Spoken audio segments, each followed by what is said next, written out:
Welcome to today's deep dive. If you've ever wondered how modern campuses handle real-time mass communication during an emergency, the answer is probably hiding right above your head. Yeah, literally hiding in plain sight. Right. Because what looks like, just a boring matte black wall clock is actually a dormant $1,260 piece of life-saving infrastructure. It is. And today we're diving into the technical specs for the advanced network devices IPCSHD-MB, which, on the surface, you're right, it really just looks like an extra-wide digital clock. But, a simple wall clock doesn't weigh 9.1 pounds. No, definitely not. Right. And when you look closer at this thing, it's packing two 4-inch speakers that can push sound across 600 square feet of space. Which is a massive area for a clock. Exactly.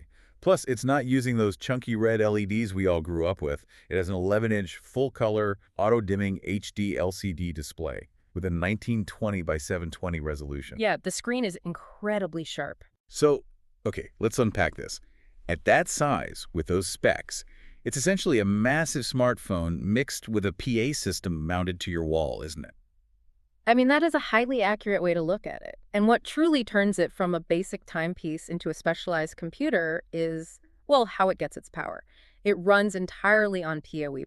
Which stands for Power over Ethernet. Right. Wait, so it doesn't plug into a normal electrical outlet at all? Not at all. It draws both its recommended 30 watts of power and its network data through one single Ethernet cable. Oh, wow. Just one cable. Yeah, it completely eliminates the need for standard electrical outlets. It makes it a true standalone network device. And think about the mechanical advantage here. Because it pulls power and data through that exact same cable, if the building's main power grid goes down. The IT servers kick in. Exactly. The IT server's backup battery keeps the clocks going and therefore keeps the emergency PA system fully operational. Okay, I get how that makes sense for keeping the lights on during an outage. But you're also talking about this acting as a life safety system. Right. It's much more than a backup. Because looking at the features, it has a hands-free two-way intercom and specific red, green, and blue LED flash patterns for emergencies. Yep. But I'm looking at the networking specs here and seeing things like a built-in web server, plus VoIP, SIP, IPv4, DHCP. I get why it needs speakers, but why on earth does a clock need all these complex IT protocols? What are they actually doing? Well, what's fascinating here is that it really comes down to scale and speed. Let's break those down into their functional value. VoIP and SIP are just, technical ways of saying this clock has the exact same software capabilities as a digital desk phone. Oh, okay. Yeah, so that's what allows that hands-free two-way intercom to actually work over the network.